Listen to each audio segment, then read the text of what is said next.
আমার বন্ধুরা জান্নাতি হুরদেরকে লইয়া এখন তো টাকার অভাবে বিমানে উঠতে পারেন না, হেলিকপ্টারে যাইতে পারেন না, আবার সব জাগলে ভালো একটা প্রাইভেট কারও চড়তে পারেন না, কথা কোন ঠিক কিনা?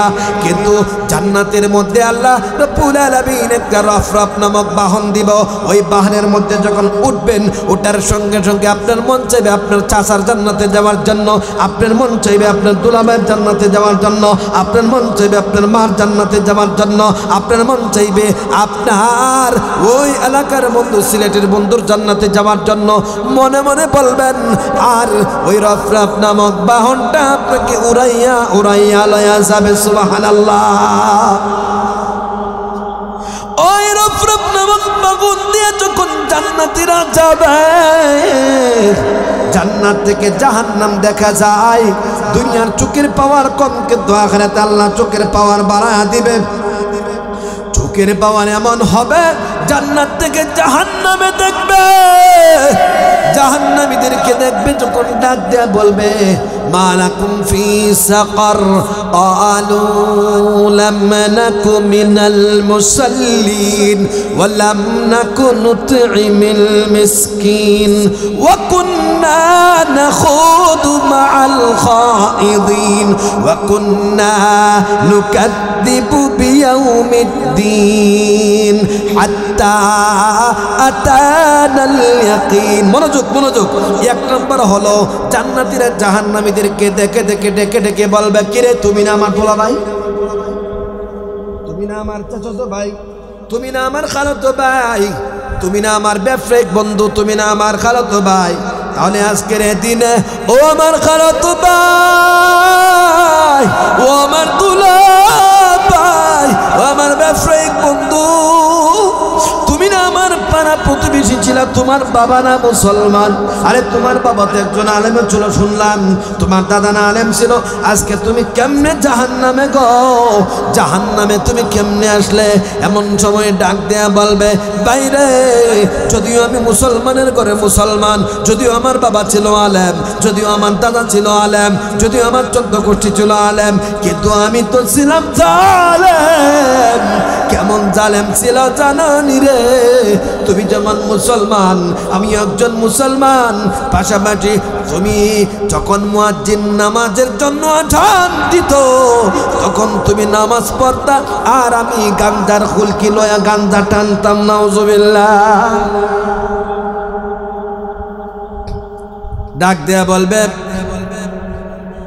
লাম নাকু মিনাল মুসাল্লিন। এক নম্বর হলো আমরা নামাজ পড়তাম না, এজন্য আজকে আমরা জাহান্নামে। তুমি নামাজ পড়তে, এজন্য তুমি জান্নাতে। সুবহানাল্লাহ। কর না নামাজ কারা কারা পড়বেন? হাতুরে দেখেন, আল্লাহকে দেখেন, আল্লাহকে দেখেন। আল্লাহু আকবার। আল্লাহ কবুল করুন, বলুন আমিন। হাত নামান, হাত নামান। শুরু হয়েছে দেখেন। যারা নামাজ পড়বে তারা জান্নাতে যাবে। এক নম্বর হলো যারা নামাজ পড়বে না তারা জাহান্নামে যাবে। কে বলছে? জোরে আওয়াজ দিয়ে এখন কে বলছে? আমি বলছি, আমার কথা এটা। জাহান্নামী মুমিন ডাক দেয়া বলবে লাম নাকু মিনাল মুসাল্লিন। এক নম্বর গুণ হলো আমি নামাজ পড়তাম না, এই জন্য আমি মুসলমানের ঘরে জন্মগ্রহণ করার পরেও আমি আজকে জাহান্নামে। তুমি কিন্তু নামাজ পড়ার কারণে তুমি জান্নাতি। ওয়ালাম নাকু নুতঈমুল মিসকিন। দুই নম্বর গুণ হলো আমি মুসলমান ছিলাম, কিন্তু যখন কোনো ভিক্ষুক, চাঞ্চনাকারী কোনো ভিক্ষুক, কোনো অভাবগ্রস্ত লোক আমার কাছে আগমন করতো, লাম নাকু মিনাল ওয়ালাম নাকু নুতঈমুল মিসকিন, আমি মিসকিনদেরকে খাবার খাওয়াইতাম না। আছে না নাই? কথা বলেন না কেন? টাকার অভাব নাই, কোনো কিপটার ঘরের কিপটা কোনো গরিব মানুষ যখন আসে তখন আর দিব দূরের কথা বইকে দেয়। আছে না নাই? কথা বলেন। দেয় তো না, ওই আরো কতটুকু উপদেশ দিয়ে দেয়, বই কেউ দেয় কতটুকু উপদেশ দেয়। দুই নম্বর হলো ওয়ানামনাকু মিনাল ওয়া কুন্না নাখুদু মাআল। তিন নম্বর হলো কুন্না নাখুদু মাআল খাইদিন। আমরা সমালোচনাকারীদের সঙ্গে সমালোচনা করতাম। এটা পয়েন্ট, এটা আলোচনার একটা পয়েন্ট। এবার আসুন সমালোচনাকারী কারা? যখন কোনো আলেম দিনের কোনো বিষয়ে কথা বলতো, দেশে যখন কোনো কালো আইন হইতো, দেশে যখন ইসলাম বিরোধী কোনো কাজ হইতো, দেশে যখন ট্রান্সজেন্ডার আইন বাস্তবায়ন হইতো, দেশে যখন শরীফ থেকে শরীফের গল্প আনয়ন করা হইতো মাদ্রাসার বইয়ের মধ্যে এবং স্কুলের বইয়ের মধ্যে, দেশে যখন এই ধরনের কালো আইন হইতো, ওই কালো আইনের বিরুদ্ধে যখন আলেমরা বলতো গো, তখন আমরা আলেমদের পক্ষে না গিয়া বরং আমরা কালো আইন প্রণয়নকারীদের পক্ষ অবলম্বন করে আলেমদের বিরুদ্ধে কথা বলতাম। ওই ইসলামের বিরুদ্ধে আমরা কথা বলতাম, যদিও আমরা মুসলমানের ঘরে মুসলমান আছে না নাই? কথা বলেন, এই কথাটা আসতে করলেন কেন? এরকম দালালের অভাব আসেনি যারা 2 টাকার রুটির জন্য আলেমদেরকে গালি দেয়, আছে না নাই? শুধুমাত্র 2 টাকার পদবীর জন্য শামসার ঘরের শামসা, এর 14 গোষ্ঠী চামচা আলেম উলামাদেরকে রাজাকার আলবদর বলে অবহিত করে থাকে, স্বাধীনতা বিরোধী শক্তি বলে আলেম উলামাদেরকে ঠেক লাগিয়ে থাকে। আমি বলবো, যারা এই ধরনের গর্হিত কাজ করে, টুপি দাড়ির সঙ্গে স্বাধীনতার বিরোধিতার কোনো সম্পর্ক নেই। কথা বলেন ঠিক কিনা? বরং যদি প্রকৃত ইতিহাস আমরা তালাশ করি, তাহলে আমরা দেখব যখন 200 বছর পর্যন্ত ইংরেজরা ভারত উপমহাদেশ তারা শাসন করেছিল, তখন বাংলাদেশ, ভারত, পাকিস্তান এবং পুরাটা মিলিয়েছিল মহাভারত। এই মহাভারতকে তারা শাসন করেছিল 200 বছর পর্যন্ত। 200 বছর পর্যন্ত যখন ইংরেজরা ছিল, তখন মুসলমানদের মধ্যে বিভেদ সৃষ্টি করে দিয়েছিল, হিন্দু মুসলমানদের মধ্যে মারামারি দাঙ্গা তৈরি করে দিয়েছিল। তখন এই ইংরেজদের বিরুদ্ধে একমাত্র অস্ত্র ধারণ করেছিল ভারতের ওলামায়ে কেরাম এবং ভারতের মুসলমানরা। পুরা মহাভারতের মুসলমানদেরকে জাগ্রত করার জন্য ওলামায়ে কেরাম বারবার রক্তদান করেছে। সিপাহী বিপ্লব ঘটেছে, সিপাহী বিপ্লবের মধ্যে ওলামায়ে কেরাম তাদের রক্ত ঢেলে দিয়েছে। খাইবারের নামক এলাকার মধ্যে 50,000 আলেমকে এক রাত্রে ফাঁসির কাস্টে ঝুলিয়ে এমন কোনো গাছ ছিল না যেই গাছের মধ্যে ওলামায়ে কেরামের লাশ ছিল না। এক রাতে 50,000 আলেমকে ইংরেজ সরকার ফাঁসির কাস্টে ঝুলিয়ে গাছের পাতায় পাতায়, গাছের ঢালে ঢালে ওলামায়ে কেরামের লাশ পাওয়া গিয়েছিল। এবং শেষ পর্যন্ত যখন ওলামায়ে কেরাম শেষ পর্যন্ত যখন দেখলো এদেশ থেকে ইংরেজদেরকে তাড়ানো বড় কঠিন হয়ে যাচ্ছে, তখন আল্লাহর ওলি আল্লামা শাহ আব্দুল আজিজ মুহাদ্দিসে দেহলভী, বলেন মুহাদ্দিসে মুফতি আব্দুল আজিজ মুহাদ্দিসে দেহলভী, তিনি ফতোয়া দিলেন ভারতের বুক থেকে ইংরেজদেরকে বিতাড়িত করা প্রত্যেক মুসলমানের জন্য ফরজ হয়ে পড়েছে এবং মুসলমানদেরকে যুদ্ধের ময়দানে ঝাঁপিয়ে পড়া ফরজ হয়ে পড়েছে। প্রত্যেকটা মুসলমানের উপর যুদ্ধ করা ফরজ, জিহাদ করা ফরজ। ইংরেজদেরকে এই দেশ থেকে বিতাড়িত করতে হবে, প্রত্যেক মুসলমানের জন্য জিহাদ ফরজে আইন হয়ে গিয়েছে। যখন এই ফতোয়া দিলেন, তখন আন্দোলনের আগুন লেগে গেল। যখন আন্দোলন শুরু হয়ে গেল, মারামারি শুরু হয়ে গেল, জিহাদ শুরু হয়ে গেল, সাথে অল্প মুষ্টিময় কিছু হিন্দু ছিল, বাকি সব ছিল মুসলমান। নেতৃত্ব দান করেছিল ওলামায়ে কেরাম। ওলামায়ে কেরাম আন্দোলনের মুখপাত্র ছিল, ওলামায়ে কেরাম নেতৃত্ব প্রদান করেছিল। ওলামায়ে কেরামের নেতৃত্বে আন্দোলন যখন তুঙ্গে ধারণ করেছিল, আন্দোলনের আগুন যখন তারা পুরা ভারতের মধ্যে ছড়াট হয়ে পড়েছিল, তখন ইংরেজরা এই দেশ থেকে লেজ গুটিয়ে পলায়ন করতে বাধ্য হয়েছে। কথা বলেন ঠিক কিনা? শেষ পর্যন্ত ভারতের স্বাধীনতার পরে স্বাধীনতা লাভ করলো, ভাগ হয়ে গেল পাকিস্তান। ভারতের স্বাধীনতার উপর ডিপেন্ড করে পাকিস্তানের স্বাধীনতা। পাকিস্তান স্বাধীনতার লাভ করার পর বাংলাদেশ স্বাধীন হলো। বাংলাদেশের স্বাধীনতা লাভ করে পাকিস্তানের স্বাধীনতার উপর, ভারতের স্বাধীনতার উপর ডিপেন্ড করে পাকিস্তানের স্বাধীনতা। পাকিস্তানের স্বাধীনতার উপর নির্ভর করে বাংলাদেশের স্বাধীনতা। যদি ভারত স্বাধীন না হতো, পাকিস্তান স্বাধীন হতো না। পাকিস্তান স্বাধীন না হলে বাংলাদেশের মতো লাল সবুজের মানচিত্র আমরা পেতাম না।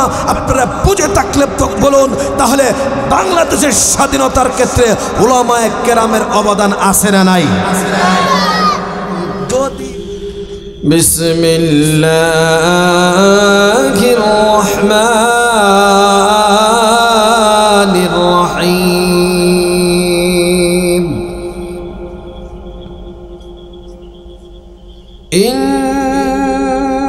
الذين قالوا ربنا الله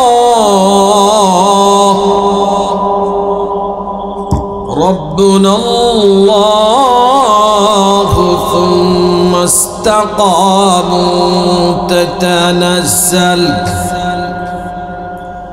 تتنزل عليهم الملائكة ألا تخافوا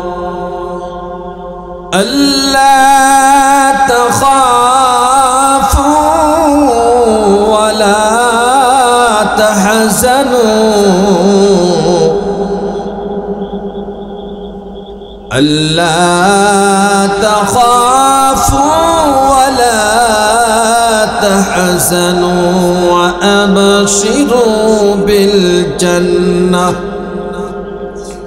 وأبشروا بالجنة التي كنتم توعدون نحن أولياؤكم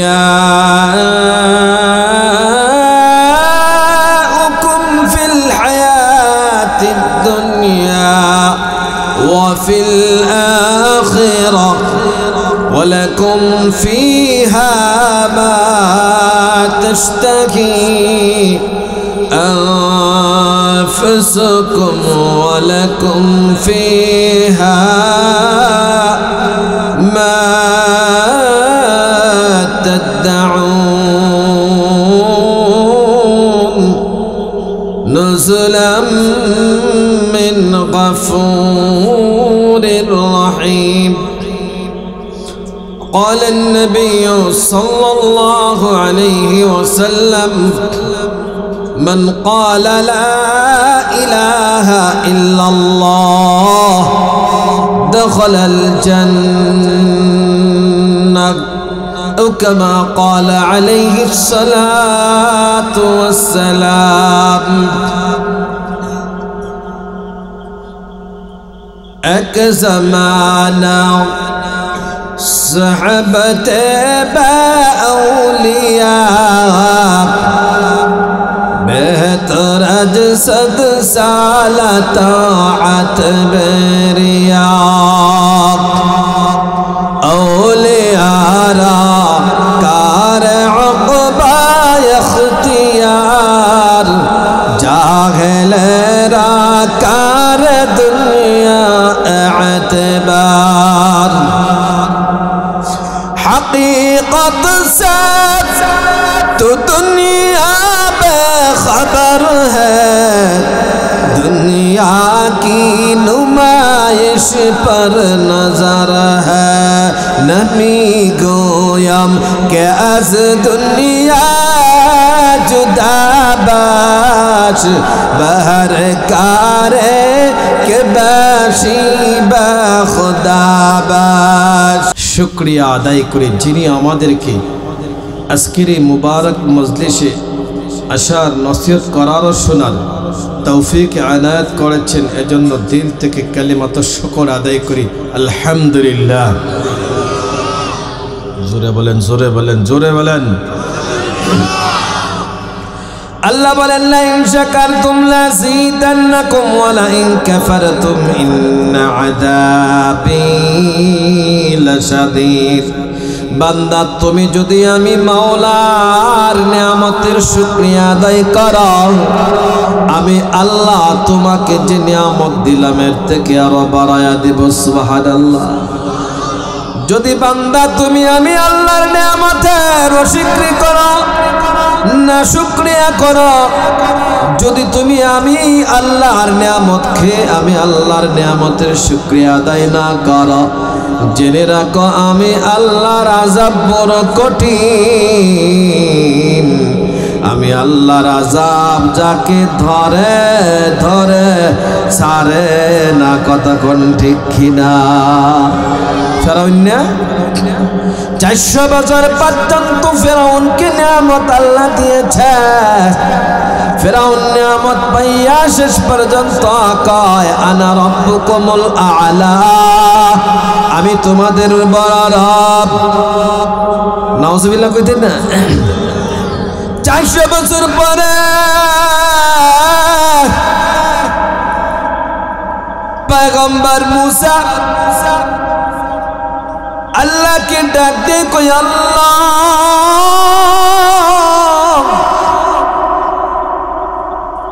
শত শত বছর পর্যন্ত আমার জাতিকে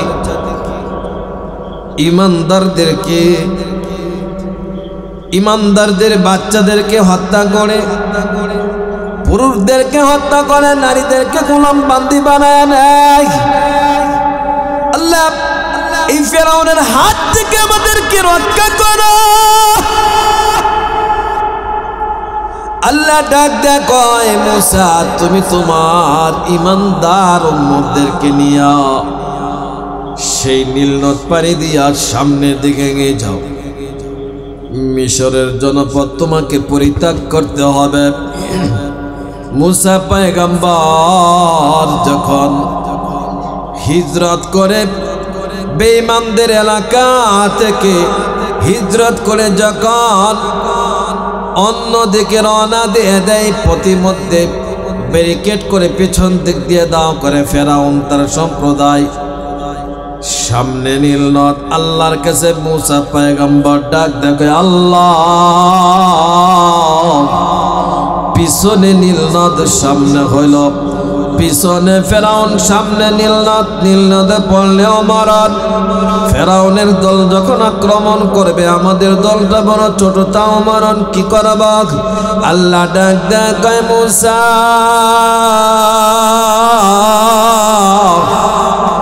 এ মুসা তুমি যখন ছোট ছিল তোমাকে আমি আল্লাহ নীল নদের মধ্যে বাক্সর মধ্যে ভৈরা ফেরাউনের ঘাটে ফাটাই দিছি। আল্লাহু আকবার কোন আমি সেই আল্লাহ যে আল্লাহ ফেরাউন জালেম বাদশার বিবি আসিয়ার মাধ্যমে তোমাকে লালন পালন করাইছি। আল্লাহু আকবার কোন ফেরাউন না স্বপ্নে দেখছে এমন একজন লোকের আবির্ভাব ঘটবে যেই লোকটা তার রাজত্ব তছনছ করে দিবে, তার ক্ষমতায় ধ্বংস করে দিবে। ফেরাউনের স্বপ্নের ব্যাখ্যা তো কেউ জানে না। ফেরাউন তার লোকদেরকে ডাক দেয়া কয় তোমরা যারা এতদিন পর্যন্ত আমার ছত্রছায়ায় লালিত পালিত, আমি তো তোমাদের রব। আমি একটা স্বপ্নে দেখলাম, এই স্বপ্নের ব্যাখ্যা বলো। এরা তন্ত্র মন্ত্র সব ঘাটিয়া ঘুটিয়া কয় স্বপ্নের ব্যাখ্যা এটাই বলে অচিরেই বনে ইসরায়েলের মধ্যে এমন একজন শিশুর আবির্ভাব হবে, এমন একজন মহামানব আগমন করবে, যেই মহামানব আপনার ক্ষমতা এমনকি আপনার জানেরও হুমকি হয়ে যাবে। ফেরাউনের ঘুম নাই, তাহলে বনে ইসরায়েলের মধ্যে যত সন্তান জন্মগ্রহণ করবে সবগুলো সন্তানকে সবাই দিতে হবে, কাউকে জীবিত রাখা যাবে না। ফেরাউনের সেনাবাহিনীর কমান্ডার, সেনাপতিদের প্রধানের নাম হামান। হামান না কি নাম? ফেরাউন না হামান না, ফেরাউনের বন্ধু হামান। হামান রে ডাক দেয়া কয় হামান বনি ইসরায়েলের মধ্যে যতগুলো বাচ্চা জন্মগ্রহণ করবে, জন্মগ্রহণ করার সাথে সাথে তুমি তাদেরকে হত্যা করবে, কোনো দেরি নাই আদেশ। কিন্তু মনে রাখবে যদি সবগুলো বাচ্চাকে জবাই করা হয় তাহলে আমাদের এলাকায় কাম করার কোনো লোক পাওয়া যাবে না। তাহলে কি করতে হবে? কয় 1 বছরের বাচ্চাদেরকে জবাই করবা, অপর বছর যখন আর এক বাচ্চাগুলো হবে এদেরকে জবাই করবা না, ছেড়ে দিবে।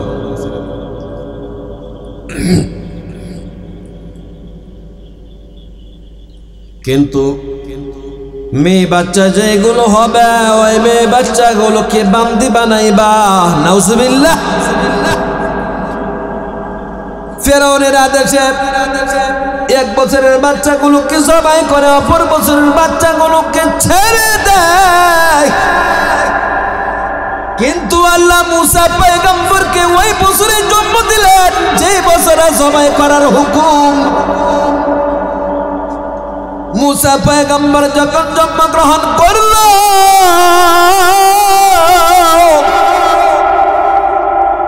ফেরাউনের বাহিনী শুনতে পাইল যে বাচ্চা একটা জন্মগ্রহণ করছে, ওই বাড়িতে বাচ্চাকে জবাই করার জন্য যেতে হবে। ফেরাউনের বোন ডাক দেয়, কই মা।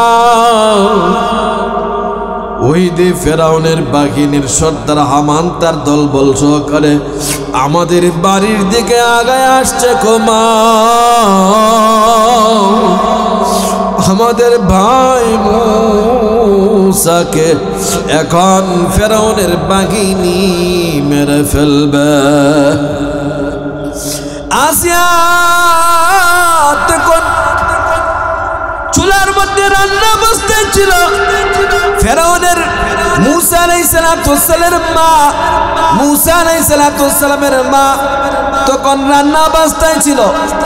এমত অবস্থায় মুসা পয়গম্বরের মা চিন্তা করলাম, আমার সন্তানকে যদি ফেরাউন বাহিনী পেয়ে যায় আমার সন্তানকে মেরে ফেলবে, কিন্তু এখন কি করা যায়? আল্লাহ গায়েব থেকে আওয়াজ দিয়ে জানায় দিলেন, মুসার মা আর দেরি করিস না, জ্বলন্ত অঙ্গারের পথে চুলার ভিতরে তোমার সন্তানকে ফালাইয়া দাও। আল্লাহু আকবার। মুসা আলাইহিস সালামের মা চিন্তা করে হামানের বাহিনী যদি আমার সন্তানকে পাওয়া যায় তাহলে তো আমার সন্তানকে নিশ্চিত হত্যা করবে, আর যদি চুলার মধ্যে ফেলে দেয় তাহলে তো আমার সন্তান ঝরে পড়ে বর্ষ হয়ে যাবে। কিন্তু একটা আওয়াজ আমার কানের মধ্যে আসলো,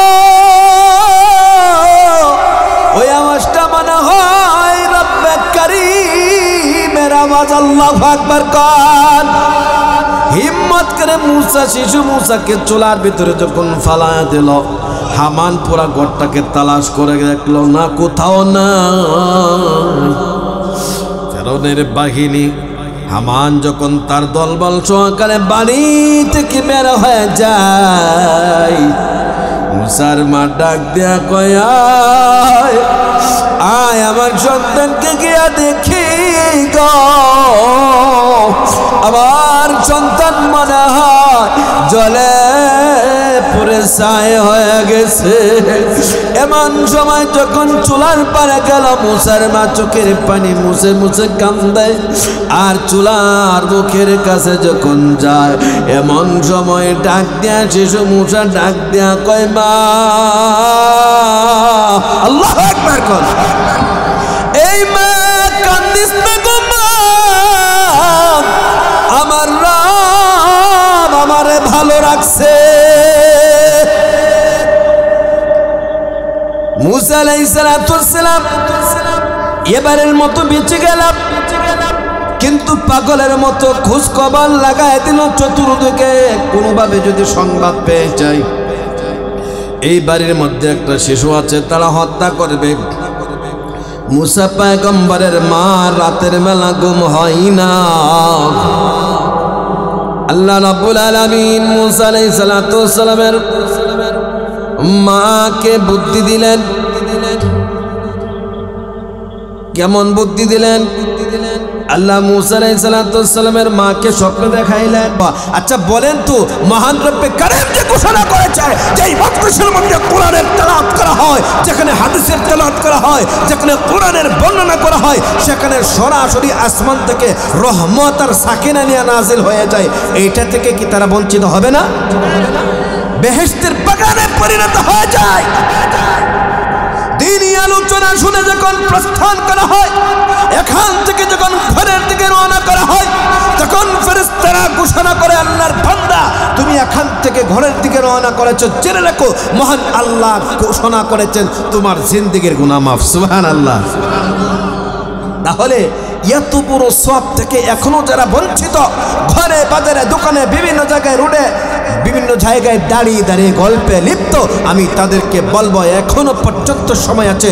আল্লাহর রহমতের বাগানে এসে বসে যান। আল্লাহ রাব্বুল আলামিন আমার বাকি ভাইদেরকে মাহফিলের মাজলিসে আসার বসার নসিহত শোনার আমল করার তৌফিক দান করুন, বলুন আমিন। মুসা আলাইহিস সালাতু ওয়াস সালাম মা স্বপ্নে দেখে আল্লাহ নির্দেশ করে, ও মুসার মা, তুমি তোমার সন্তানকে একটা বাস্ক বানায়া নীল নদের মধ্যে ফালায়া দাও। সুবহানাল্লাহ কন্যা। পরের দিন মুসা পয়গম্বরের মা মিস্ত্রি পাইবে কই? এই কিসিমের বাস্ক বানানোর জন্য নদীর উপরের জন্য বেশি থাকে। এই বাস্ক তোমার কোন মহিলা বানাইতে পারে না, পারে নাকি? এটা পুরুষ মানুষের দরকার, যেন নদীর উপরে বসমান থাকবে, পানি ঢুকবে না, ঢেউ ডুবাবে না। কিন্তু মহান রব্বে কারিমের নির্দেশ, এই বাস্কটা বানাইবে কেমন? এমন এমন কিসিমের হবে। কে জনে একজন ডাক দিয়া কয়, বাড়ির সামনে দিয়া যায় আর কয়, বাস্ক বানাই বানি গ, বাস্ক বানাই বানি। সুবহানাল্লাহ, জোরে কয় না রে। এখন মুসা আলাইহিস সালাতু ওয়াস সালাম মার ভিতরে কুতকুতি আসেনি, ঘর থেকে বাইরে কয়, কেডা রে বাস্ক বানাইবা? কেমন বাস্ক বানাও? এখন মিস্ত্রি ডাক দেয় কয়, কেউ যদি চায় তার সন্তানকে নীল নদের মধ্যে ফালাইয়া দিবে, এরকম কিসিমের বাস্ক বরিয়া, তাহলে আমি এই ধরনের বাস্ক বানাই দিতে পারি। সুবহানাল্লাহ। মুসা আলাইহিস সালাতু ওয়াস সালামের মা কয়, বেড়াই দিয়ে আমার মনের কথা করে, ঠিক কি না? কলে না, আমাকে বানায়া দাও, আমি কাঠ লইয়াই, লোহা লইয়াই। কয়া মুসা পয়গম্বরের মা ঘরে গেছে, আয়া দেখে বানায়া বইরিছে। আল্লাহু আকবার কোন। পাট কাঠ পাইলা কয়, লোহা পাইলা কয়, অল্প সময়ের মধ্যে কেমনে বানাইল? ডাক দেয়া কয়, আমি চলে যাই, এই বাস্কটার মধ্যে তোমার সন্তানকে নদীর মধ্যে ফালাইলে তোমার সন্তান মারা যাবে না গো, এই বাস্কটা তুমি হেফাজতে রাখিও। এইবার মুসা পয়গম্বরের মা ডাক দিয়ে কয়, মিস্ত্রি, লোহা পাইলা কই? কাঠ পাইলা কই? এ মিস্ত্রি, নেও আমার পক্ষ থেকে কিছু মজুরি লইয়া যাও। ডাক দেয় কয়, না গো মা, আমি এই কাজ ফি সাবিলিল্লাহ করি, কোনো মজুরি নেই না। সুবহানাল্লাহ। কিরে মিস্ত্রি, লোহার দামও নিলা না, কাঠের দামও নিলা না, এখন আবার মজুরিও নিবা না, কারণটাকে কি? তোমার পরিচয় কোথায়? তাকে দাও না তোমার পরিচয়, একটু কি জানতে পারি তোমার ঠিকানা কোথায়, তোমার নাম কি? এমন সময় ডাক দেয় কই, মা গো, আমি কোন দুনিয়ার মিস্ত্রি না, আমি আল্লাহর পক্ষ থেকে আগমন করা মিস্ত্রি, আমার নাম জিব্রাইল। আল্লাহু আকবার। মুসা আলাইহিস সালাতু ওয়াস সালামের মা ওই বাস্কর মধ্যে করিয়া মুসা পয়গম্বরকে নীল নদে ফালায়া, নীল নদের পানি তাকায়া ওই মুসা পয়গম্বরকে নিয়ে ফেরাউনের ঘাটে লাগায়া দেয়। ফেরাউনের ঘাটে যায় সকল দাসীরা ছিল, এরা ডাক দিয়া গিয়া কয়, আন্দোলন মহলের ভিতরে গিয়া কয়, তোমরা কারা গো? অন্য কিসিমের একটা বাস্ক, ওই বাস্কটা নদীর ওই পার থেকে বেশি বেশি এসেছে, সুতরাং ওই বাস্ককে ধরার অধিকার আমাদের নাই। গিয়া দেখো এই বাস্কের ভিতরে কি আছে। এমন সময় সবাই যখন যায়, জড়ো হয়ে যায়, এমন সময় আসিয়া ডাক দেয় কয়, ফেরাউনের বউ আসিয়া ডাক দেয় কয়, এই বাস্কের ভিতরে যা আছে তা আমার। আল্লাহু আকবার কর। এই বাস্কের ভিতরে যা আছে তা আমার। ফেরাউন কয় যদি এই বাস্কের ভিতরে আমার শত্রু থাকে তাহলে কেন তোমার নাকি? বলে হ্যাঁ, এই বাস্কের ভিতরে তোমার শত্রু হতে পারে না। এই বাস্কের ভিতরে নিশ্চয়ই আল্লাহর রহমত আছে। এই বাস্কের ভিতরে যা আছে তা আমার। তবে মনে রাখবা এই বাস্ক আমি খুলবো, আমি খোলার পর যা পাবো তা আমাকে দিতে হবে। ফেরাউন রাজি হয়ে গেল, বাস্ক খুললো। খোলার সঙ্গে সঙ্গে দেখে নিষ্পাপ শিশুর নবী মূসার চেহারা আলোকিত হইয়া রইছে। সুবহানাল্লাহ। প্রত্যেক নবীরা ওই যুগের সবচাইতে বড় সুন্দর ছিল। মূসা আলাইহিস সালাম তো ফুটফুটে সুন্দর। মূসা পয়গম্বর যখন এই অবস্থায় যখন তাদের কাছে গেল, আর মেসিয়া যখন তাদেরকে নিল, মূসা পয়গম্বরকে উঠায় নিল, ফেরাউন ডাক দেয়া কয় আসিয়া এটাই হইতে পারে গো আমার শত্রু। আসিয়া এই মূসা আমার শত্রু ছাড়া আর কেউ হতে পারে না। এমন সময় আসিয়া ডাক দেয়া কয় এটা তোমার শত্রু না, এই বাচ্চাটাকে আমি পালবো, আমার কোনো সন্তান নাই। তুমি ফিরাউনের ঘর করলাম দীর্ঘদিন, তুমি আমাকে একটা সন্তান দিতে পারো নাই। এখন যদি এই সন্তানটাকে হত্যা করো তাহলে আমি মানুষজনকে বলে দেবে তুমি ফেরাউন নাম পুরুষ। তুমি ফেরাউন কি পুরুষ? নাম পুরুষ, কামে কিচ্ছু নাই। তুমি যে হিজড়া, দাবি কোনো খুদা, কিন্তু সন্তান দেওয়ার মতো যোগ্যতা তোমার মধ্যে নাই।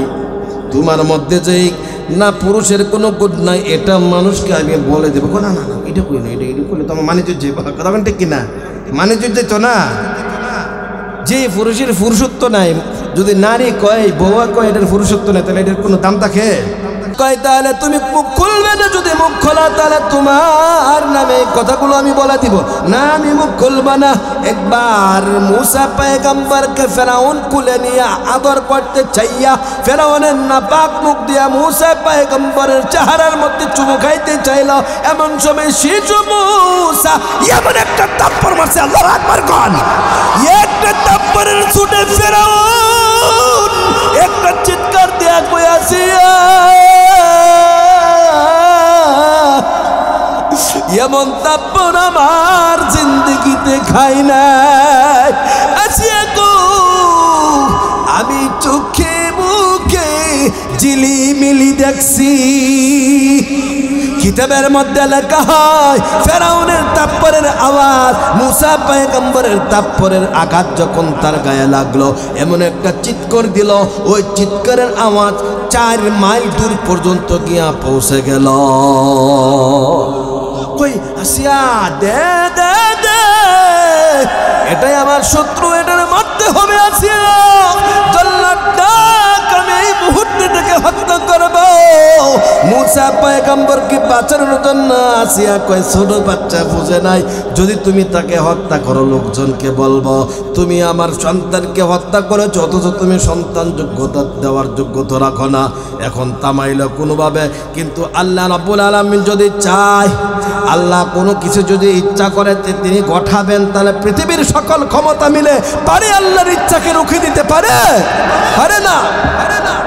লালিত পালিত হয় মূসা পয়গম্বর, নবুয়ত পায়। নবুয়ত পাওয়ার পর শেষ পর্যন্ত ফেরাউনের দরবারে দাওয়াত দেয়। ফেরাউন প্রত্যাখ্যান করে, জাদুকরদেরকে ডাকে, সাপের খেলা হয়। সেখানেও আল্লাহ কুদরতিভাবে এমন একটা সাপ দিল, যে সাপুরিরা হাজার হাজার লক্ষ লক্ষ সাপ বানাইলো।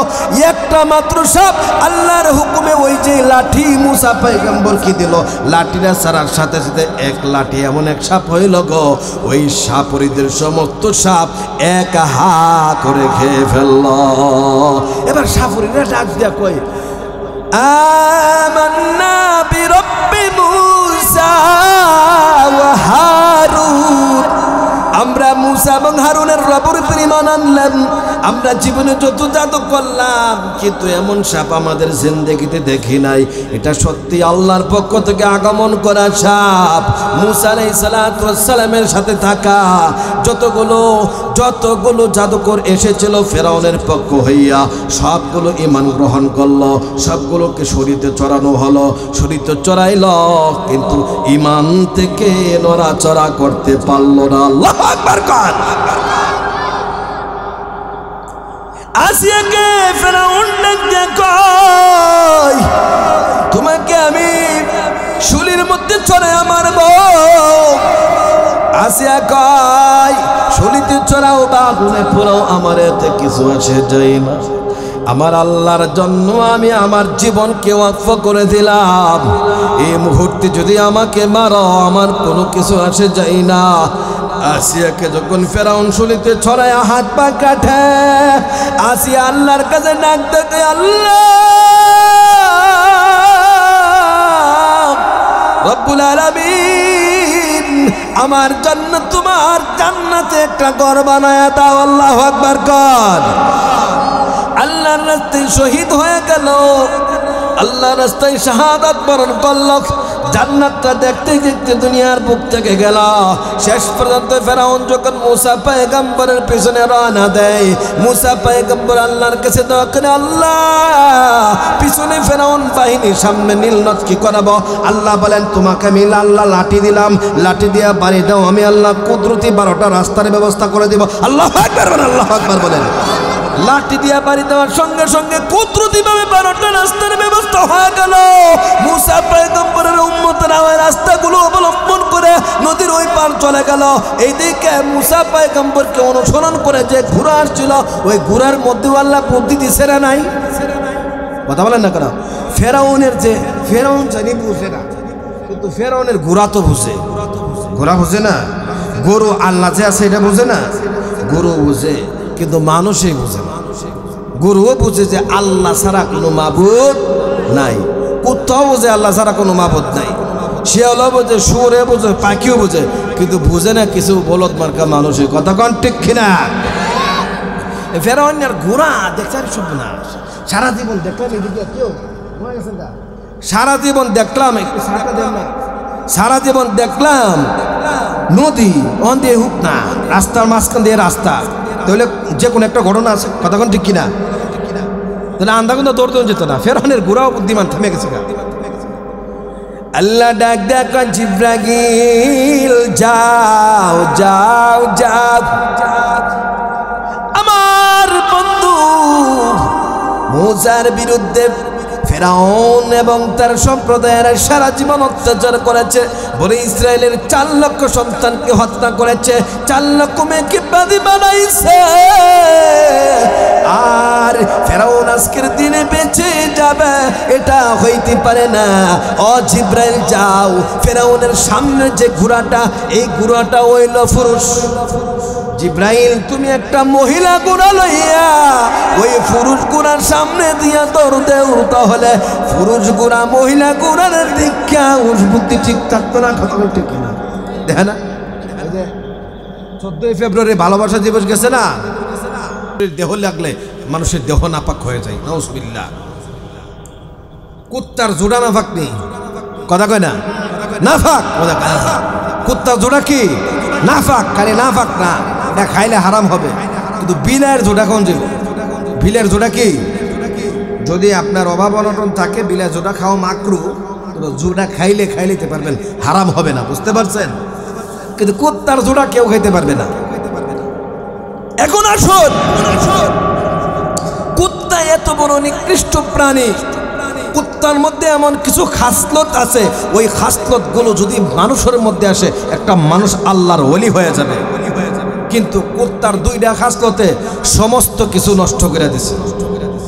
একটা হলো কুত্তা যখন মুতো ধরে, কুত্তা যখন মুতে তখন এক জায়গায় মুতে না, এন 100 টাকা, হেন 150 টাকা, আর এক জায়গায় 150 টাকা, আর একবার বিল্ডিং এর কোনার সামান্য, আর একবার নেড়া খাতের মধ্যে সামান্য। কতক্ষণ ঠিক কিনা? আর আডে আর মুতে আর লেজটা দেখায়া দেখায় আঙ্গা এমনি ইয়া দিয়া দেখ গেল, ভালো করে দেখ আমি মুতি, কথা কোন ঠিক কিনা? কিন্তু ছাগল চিনেননি? ছাগলের লেজ কিন্তু ছোট, কিন্তু ছাগলের লজ্জা আছে। এই ছাগলের সামান্য লেজ দিয়েই তার লজ্জা স্থানকে ঢেকে রাখে, কিন্তু কুত্তা এত বড় লেজ হওয়ার পরেও তার লজ্জা স্থান ঢাকে না, বরং খুলে দেখায় দেয়।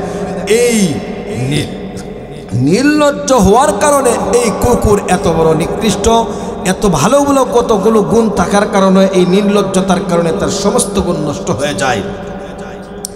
একটা মানুষ যখন তার সব কিছু ভালো আছে কিন্তু মানে না আল্লাহকে, শুধু কারে মানে না? সব ভালো, দান করে, সৎকার করে, মানুষের সাথে ভালো ব্যবহার করে, সব কিছু করে, কিন্তু মানে না কারে? আল্লাহকে সেজদা করে না। আচ্ছা, আপনাদেরকে জিজ্ঞাসা করি, আপনাদের এলাকায় গরু ফালেননি আপনারা? ছোটবেলায় মনে পালছেন, এখন শহরের মতো দেখলাম এলাকাটা, এখানে কুমিল্লা, এটা দক্ষিণ সদর, তাই না? দক্ষিণ সদরের মানুষরা বোঝেন গরু আগে কি পালেন নাই? বড় বড় বিল্ডিং এখানে হয়েছে, তারপরেও তো কিছু কিছু গরু এখনো থাকার কথা আছে না নাই? আগে গরু দিয়ে মানে হাল চাষ করতো না। আচ্ছা, এই গরুগুলো যখন আসান দেওয়া হয় তখন গরু নামাজ পড়ার জন্য আসেনি? কথা বলেন না কেন?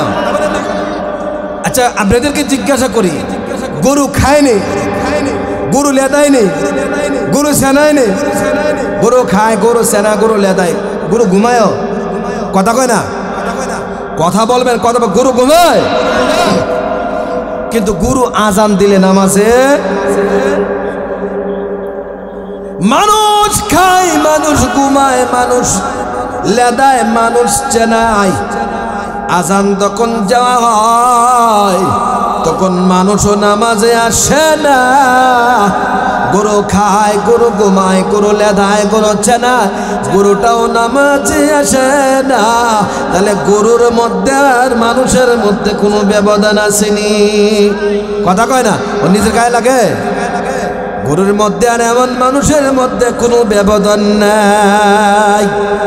এবার বাজানরা, কাল হাসরের ময়দানে একদল মানুষ ইমানদার হওয়ার পরেও, মুসলমানের করে জন্ম হওয়ার পরেও যারা জাহান্নামে যাবে, বলবো কারা যাবে? আল্লাহ বলেন, জান্নাতীরা যখন জান্নাতে থাকবে, ওই জান্নাতের মধ্যে তো তারা ফ্রাডু গাড়ি দৌড়াবে, বুঝে? আল্লাহ রফ রফ, আমার দিকে তাকান, রফ রফ নামক একটা বাহন দিব। এটা হলো ইয়াকুত জাবরজুত সোনা রূপা দ্বারা নির্মিত। আল্লাহু আকবার কন। জান্নাতের একটা ইয়াকুত পাথর, জাবরজুত পাথর যদি বিক্রি করা হয় তাহলে তাম দুনিয়া কয়েকশো বার কেনা যাবে। উদাহরণস্বরূপ, আল্লাহু আকবার কন। এত দাম। ওই দামি রফ রফ নামক বাহনের মধ্যে জান্নাতীদের কি দিবে? জান্নাতীরা যখন এটাতে আরোহণ করবে, আমার বন্ধুরা, জান্নাতি হুরদেরকে লইয়া, এখন তো টাকার অভাবে বিমানে উঠতে পারেন না, হেলিকপ্টারে যাইতে পারেন না, আবার ছক জাগলে ভালো একটা প্রাইভেট কারও ছড়তে পারেন না। কথা কোন ঠিক কিনা? কিন্তু জান্নাতের মধ্যে আল্লাহ রব্বুল আলামিন একটা রফ রফ নামক বাহন দিব। ওই বাহনের মধ্যে যখন উঠবেন, ওটার সঙ্গে সঙ্গে আপনার মন চাইবে আপনার চাচার জান্নাতে যাওয়ার জন্য, আপনার মন চাইবে আপনার দুলাভাইয়ের জান্নাতে যাওয়ার জন্য, আপনার মন চাইবে আপনার মার জান্নাতে যাওয়ার জন্য, আপনার মন চাইবে আপনার ওই এলাকার বন্ধু, সিলেটের বন্ধুর জান্নাতে যাওয়ার জন্য। মনে মনে বলবেন, আর ওই রফ রফ নামক বাহনটা আপনাকে উড়াইয়া উড়াইয়া লয়া যাবে। সুবহানাল্লাহ। ওই রফ রফ নামক বাহন দিয়ে যখন জান্নাতীরা যাবে, জান্নাত থেকে জাহান্নাম দেখা যায়। দুনিয়ার চোখের পাওয়ার কম, কিন্তু আখিরাতে আল্লাহ চোখের পাওয়ার বাড়ায় দিবে।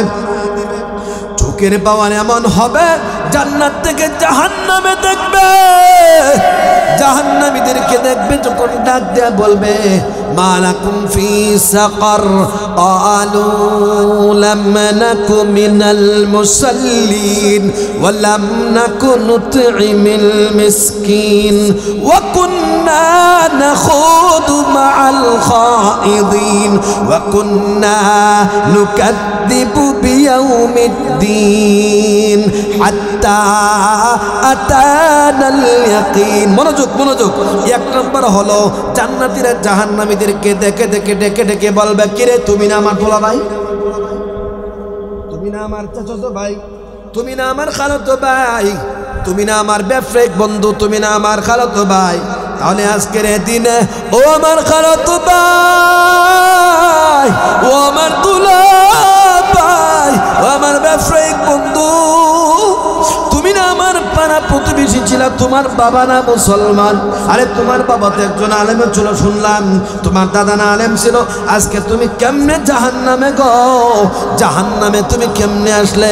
এমন সময় ডাক দেয়া বলবে, বাইরে যদিও আমি মুসলমানের ঘরে মুসলমান, যদিও আমার বাবা ছিল আলেম, যদিও আমার দাদা ছিল আলেম, যদিও আমার 14 গোষ্ঠী ছিল আলেম, কিন্তু আমি তো ছিলাম জালেম। কেমন জালেম ছিল জানানি রে?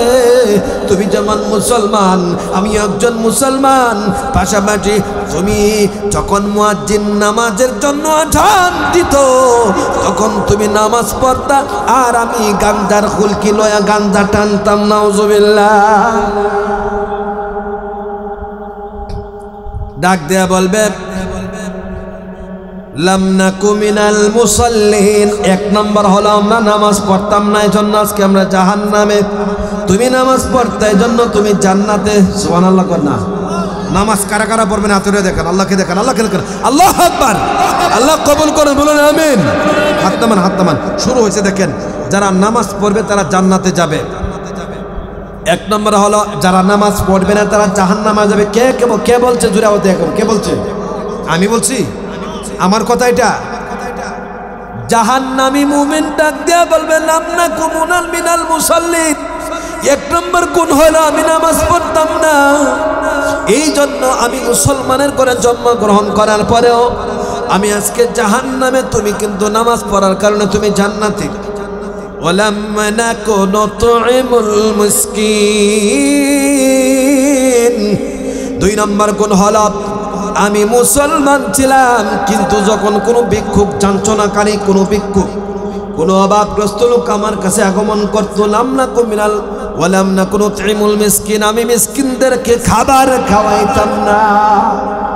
আছে না নাই? কথা বলেন না কেন? টাকার অভাব নাই, কোনো কিপটার ঘরের কিপটা কোনো গরিব মানুষ যখন আসে তখন আর দিব দূরের কথা বইকে দেয়। আছে না নাই? কথা বলেন। দেয় তো না, ওই আরো কত উপদর দিয়ে দেয়, বই কেউ দেয়, কত উপদর দিয়ে দেয়। 2 নম্বর হলো ওয়ানামনাকু মিনাল ওয়া কুন্না নাখুদু মাআল। 3 নম্বর হলো কুন্না নাখুদু মাআল খাইদিন। আমরা সমালোচনাকারীদের সঙ্গে সমালোচনা করতাম। এটা পয়েন্ট, এটা আলোচনার একটা পয়েন্ট। এবার আসুন, সমালোচনাকারী কারা? যখন কোনো আলেম দ্বীনের কোনো বিষয়ে কথা বলতো, দেশে যখন কোনো কালো আইন হইতো, দেশে যখন ইসলাম বিরোধী কোনো কাজ হইতো, দেশে যখন ট্রান্সজেন্ডার আইন বাস্তবায়ন হইতো, দেশে যখন শরীফ থেকে শরীফের গল্প আনয়ন করা হইতো মাদ্রাসার বইয়ের মধ্যে এবং স্কুলের বইয়ের মধ্যে, দেশে যখন এই ধরনের কালো আইন হইতো, ওই কালো আইনের বিরুদ্ধে যখন আলেমরা বলতো গো, তখন আমরা আলেমদের পক্ষে না গিয়া বরং আমরা কালো আইন প্রণয়নকারীদের পক্ষ অবলম্বন করে আলেমদের বিরুদ্ধে কথা বলতাম। ওই ইসলামের বিরুদ্ধে আমরা কথা বলতাম, যদিও আমরা মুসলমানের ঘরে মুসলমান। আছে না নাই? কথা বলেন। এই কথাটা আসতে করলেন কেন? এরকম দালালের অভাব আসেনি যারা 2 টাকার রুটির জন্য আলেমদেরকে গালি দেয়। আছে না নাই?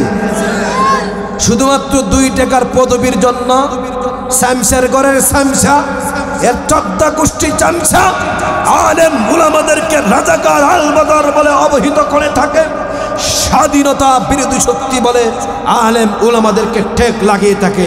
আমি বলবো, যারা এই ধরনের গর্হিত কাজ করে, টুপি দাড়ির সঙ্গে স্বাধীনতার বিরোধিতার কোনো সম্পর্ক নেই। কথা বলেন ঠিক কিনা? বরং যদি প্রকৃত ইতিহাস আমরা তালাশ করি, তাহলে আমরা দেখব যখন 200 বছর পর্যন্ত ইংরেজরা ভারত উপমহাদেশ তারা শাসন করেছিল, তখন বাংলাদেশ, ভারত, পাকিস্তান এবং পুরাটা মিলিয়ে ছিল মহাভারত। এই মহাভারতকে তারা শাসন করেছিল 200 বছর পর্যন্ত। 200 বছর পর্যন্ত যখন ইংরেজরা ছিল, তখন মুসলমানদের মধ্যে বিভেদ সৃষ্টি করে দিয়েছিল, হিন্দু মুসলমানদের মধ্যে মারামারি দাঙ্গা তৈরি করে দিয়েছিল। তখন এই ইংরেজদের বিরুদ্ধে একমাত্র অস্ত্র ধারণ করেছিল ভারতের ওলামায়ে কেরাম এবং ভারতের মুসলমানরা। পুরা মহাভারতের মুসলমানদেরকে জাগ্রত করার জন্য ওলামায়ে কেরাম বারবার রক্তদান করেছে। সিপাহী বিপ্লব ঘটেছে, সিপাহী বিপ্লবের মধ্যে ওলামায়ে কেরাম তাদের রক্ত ঢেলে দিয়েছে। খাইবারের নামক এলাকার মধ্যে 50,000 আলেমকে এক রাত্রে ফাঁসির কাষ্টে ঝুলিয়ে এমন কোনো গাছ ছিল না যেই গাছের মধ্যে ওলামায়ে কেরামের লাশ ছিল না। এক রাতে 50,000 আলেমকে ইংরেজ সরকার ফাঁসির কাষ্টে ঝুলিয়ে গাছের পাতায় পাতায়, গাছের ঢালে ঢালে ওলামায়ে কেরামের লাশ পাওয়া গিয়েছিল। এবং শেষ পর্যন্ত যখন ওলামায়ে কেরাম শেষ পর্যন্ত যখন দেখলো এদেশ থেকে ইংরেজদেরকে তাড়ানো বড় কঠিন হয়ে যাচ্ছে, তখন আল্লাহর ওলি আল্লামা শাহ আব্দুল আজিজ মুহাদ্দিসে দেহলভী, বলেন মুহাদ্দিসে মুফতি আব্দুল আজিজ মুহাদ্দিসে দেহলভী, তিনি ফতোয়া দিলেন ভারতের বুক থেকে ইংরেজদেরকে বিতাড়িত করা প্রত্যেক মুসলমানের জন্য ফরজ হয়ে পড়েছে এবং মুসলমানদেরকে যুদ্ধের ময়দানে ঝাঁপিয়ে পড়া ফরজ হয়ে পড়েছে। প্রত্যেকটা মুসলমানের উপর যুদ্ধ করা ফরজ, জিহাদ করা ফরজ। ইংরেজদেরকে এই দেশ থেকে বিতাড়িত করতে হবে, প্রত্যেক মুসলমানের জন্য জিহাদ ফরজে আইন হয়ে গিয়েছে।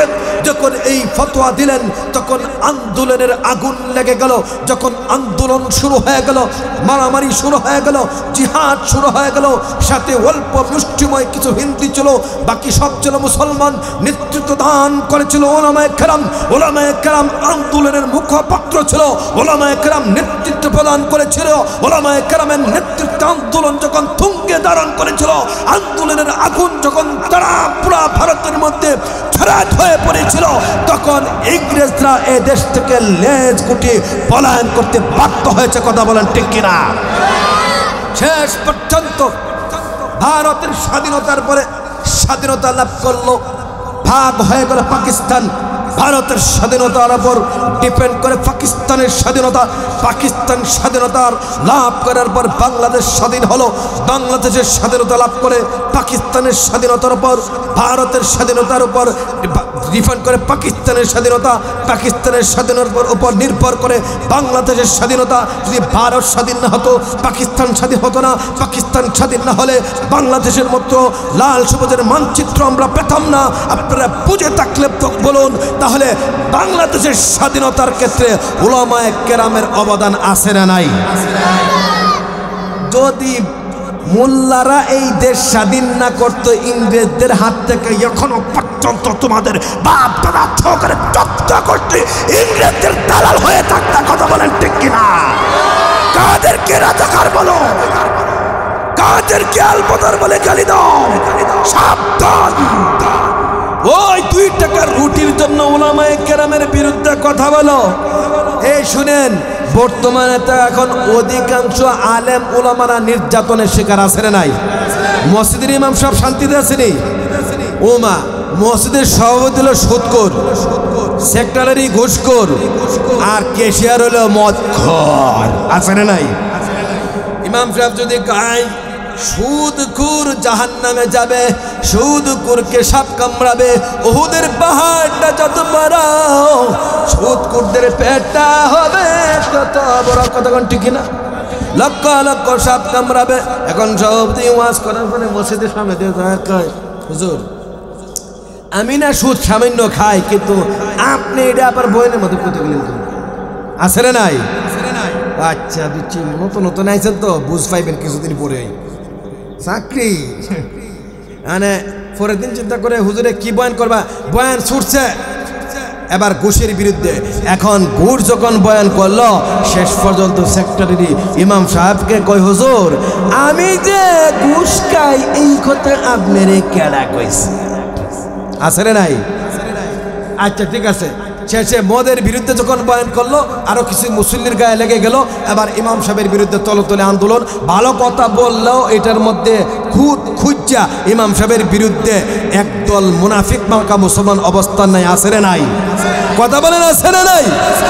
সাবধান, খবরদার, নিজের ইমানের হেফাজত করুন। উলামায়ে কেরামের বিরুদ্ধে লেগে কোনো লাভ নাই। কোনো লাভ আছে? শেষ পর্যন্ত ইমান নষ্ট হয়ে আচ্ছা ইমাম সাহেব যদি না থাকে, এই যে সব মসজিদের মধ্যে বেশি মাতবরি করে সভাপতি সাহেব যদি বলেন আপনি নামাজটা পড়ান ইমাম সাহেবের পরিবর্তে, তখন আউযু বিল্লাহি মিনাশ শাইতানির রাজিম, এরপরে যখন বিসমিল্লাহ বলবে, বিসমিল্লাহর বারবার বাজে আলহামদুলিল্লাহি রাব্বিল আলামিন আর রহমানির রহিম মালিক ইয়াউমুদ্দিন ইয়াকা না'বুদু ওয়া ইয়াকা নাস্তাইন ইহদিনাস সিরাতাল মুস্তাকিম সিরাতাল লাযিনা আন'আমতা আলাইহিম গায়রিল মাগদুবি আলাইহিম ওয়ালাদ দাল্লিন। আছে না নাই? একদম সূরার কেরাতের 12টা বাজায় দেবে, কথা বলেন ঠিক কিনা? এই শুনেন ইমাম সাহেবের বিরুদ্ধে সংক্ষিপ্ত বলে দেয়, যারা ইমামদের বিরুদ্ধে বেশি বেশি লেগে থাকে শুধুমাত্র হক কথা বলার কারণে, এদের মরণটা ইমানের সাথে হয় না, নাউজুবিল্লাহ বলেন। এবং বিপদ একের পর আসতেই থাকে। মরণের সময় কি করা জানেনি,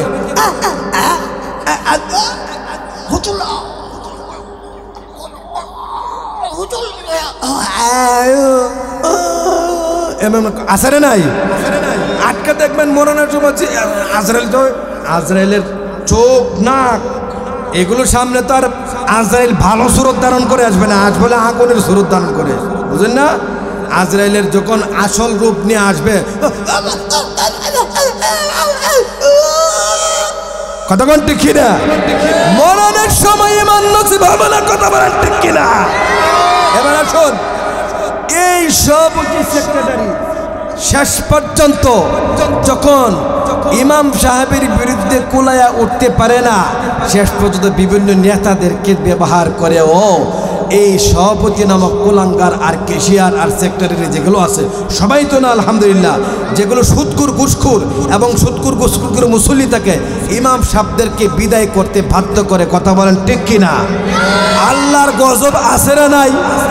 কথা বলেন, জোরে বলেন, আছে না নাই? শুনেন, হক কথা বলবেন, হকের উপর চলবেন, হকের সাপোর্ট করবেন, মহান রব্বে কারীম আপনাকে কোত্থেকে ব্যবস্থা করে দেবে রিজিকের, সেটা আল্লাহর মালুমাতের মাঝে আছে, কথা বলেন ঠিক কিনা? আমি প্রায়ই বলি ইমাম সাহেবদেরকে 20,000 টাকার কমে বেতন দিলে ওই চাকরি নট, কোনো চাকরির কোনো প্রয়োজন নেই, কথা বলেন ঠিক কিনা? সামান্য পরিমাণে বেতন দেয়, কথা বলে বড় বড় ইমাম সাহেবদের বিরুদ্ধে, ওলামায়ে কেরামের বিরুদ্ধে।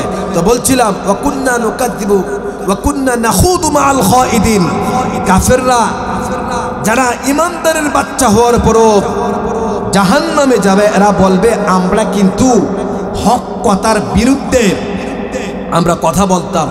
আল্লাহর কোনো আইন যখন জমিনে বাস্তবায়ন হইতো তখন আইনের বিরুদ্ধে কথা বলতাম, কালো আইন যখন জারি হইতো হুজুররা যখন এটার পক্ষে বলতো, আমরা তখন দালালদের পক্ষে, নাস্তিকদের পক্ষে, কালো আইন প্রণয়নকারীদের পক্ষে আমরা অবস্থান নিতাম। আমার বন্ধুরা, আমি বলবো একজন মুসলমানের ইমানের দাবি হলো তার উপর যত ধরনের নির্যাতন আসুক না কেন, মৃত্যু তার সামনে আসতে পারে, তার ডাহ থেকে কর্তার নামে দেওয়া হতে পারে, কিন্তু একটা সেকেন্ডের জন্য ইমান নামক দৌলত থেকে সরে যেতে পারে না, কথা বলেন ঠিক কিনা? শুনেন, জেলে নিবে, কারাগারে নিবে, এই কারাগারের ভয় আমরা করি না, কথা বলেন ঠিক কিনা? 1 বছর ছিলাম কারাগারে, নারায়ণগঞ্জ কারাগারে। আল্লামা মামুনুল হক সাহেবের যেই দিন গ্রেপ্তার করা, যেই ঘটনা ঘটেছিল, রিসোর্ট ভাঙ্গার ঘটনা, আল্লাহর কসম করে বলি, আল্লাহি বিল্লাহি তাল্লাহি, আমার নামে মামলা করা হয়েছে আমি নাকি কটকেল মেরেছি, আমার নামে মামলা করা হয়েছে আমি নাকি রিসোর্টে গিয়ে ভাঙচুর করেছি। আল্লাহর কসম করে বলে ওই দিন আমি ঢাকাতেই ছিলাম না, সোনারগাঁয়ে ছিলাম না, নারায়ণগঞ্জে ছিলাম না, আমি ছিলাম সিলেটে, আমার সম্বন্ধীর বিয়া পড়াইছিলাম। এই যে মৌলানা আবু রায়হান আমার কারাগারের সাথী, 1 বছর ছিল আমার সাথে। 7 জন শিক্ষককে এক বৈঠক থেকে উঠাই এক গাড়ির মধ্যে করে নিয়ে গেছে। যেদিন ওনারা ঢুকছে সেদিন আমাকে ঢুকাইলো। আরে কি তামাশা, যে মামলাগুলো দিল, যে ধারা দিল, জীবনে সেই অন্যায় কর্মদূরের কথা, আমি তো ককটেল কি জিনিস আমার জীবনে দেখি নাই। আর সোনারগাঁও রিসোর্ট এটা কালা না দোলা, এটা বিল্ডিংটাকে সোনারগাঁও, এটা আমি নিজেও জানি না, এটা বলে আমি ভেঙে গেছি। মামলা দিল, একটা না দুইটা না, বেশ কয়েকটা মামলা দিয়ে 1 বছর পর্যন্ত কারাগারে ছিলাম। আলহামদুলিল্লাহ। মনে রাখবেন, উলামায়ে কেরাম যদি কারাগারের ভিতরে যায় তাদের ঈমান জমায় রাখা যায় না, কত মান ঠিক কিনা? 1 বছরে শত শত লোককে নামাজি বানিয়েছি, শত শত লোককে, শত শত গাঁজাখোর, ইয়াবাখোর, চাঁদাবাজ, হিরুচ্ছি, এদেরকে নামাজ পড়িয়েছি, তাহাজ্জুদ গুজার বানিয়েছি, আল্লাহর হুকুমে টুপি দাড়ি রেখেছে, নিজের পরনের জায়মা হাতিয়ে দিয়েছে।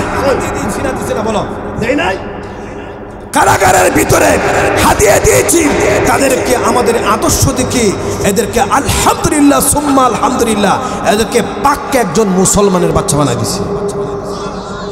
ঢুকছে হিরুঞ্চির মামলা লইয়া, গাঞ্জার মামলা লইয়া, ফেন্সুরির মামলা লইয়া, ঢুকছে মদের মামলা লইয়া, ঢুকছে নারীর ইজ্জতের মামলা লইয়া, বাড়িতে ফিসা বই। আল্লাহু আকবার কোন। আলেমদের পাওয়ার আছে না নাই? উলামায়ে কেরামকে দমায় রাখা সম্ভব। 1 বছরের ভিতরে যতগুলো আলেম, 250-এর মতো আলেম ছিল নারায়ণগঞ্জ কারাগারে। সারা বাংলাদেশে তো আল্লামা জুনায়েদ আল হাবিব সহকারে, খালেদ সাইফুল্লাহ আইয়ুবী, আল্লামা মামুনুল হক সাহেব সহকারে, এরকম সাখা হুসাইন রাজি সহকারে, মুফতি মনির কাসমি বাড়িধারার মাদ্রাসার প্রিন্সিপাল, অত্যন্ত সম্ভ্রান্ত মানুষ নারায়ণগঞ্জ কারাগারে ছিল। উনি আমাদেরকে যে আপ্যায়ন করেছে উলামায়ে কেরামকে, ওনার মতো সম্ভ্রান্ত মানুষ মিলা বড় কঠিন। মুফতি আজহারুল ইসলাম সাহেব, মারকাজুল হুদা মাদ্রাসার প্রিন্সিপাল, এবং অন্যান্য উলামায়ে কেরাম আমাদের সাথে ছিল। আলহামদুলিল্লাহ আলহামদুলিল্লাহ, উলামায়ে কেরামের মেহনতে ওই কারাগারটাও মাদ্রাসায় পরিণত হয়েছিল। আল্লাহু আকবার বলেন, আল্লাহু আকবার বলেন। উলামায়ে কেরামের মেহনতে ওই কারাগার মাদ্রাসায় পরিণত হয়েছে। সুতরাং তোমরা আমাদেরকে দমায় রাখতে পারবে না। যেখানেই দাও না কেন, সেখানেই ইসলামের পতাকা পাক পাক করে উঠবে, পাক পাক করে উঠবে। কথা বলেন ঠিক কিনা? নাসরুম মিনাল্লাহি ওয়া ফাতহুন করিব। যা কিছু বললাম এবং শুনলাম, মহান রব্বে কারীমের উপর আমল করার তৌফিক দান করুন। বলুন আমিন।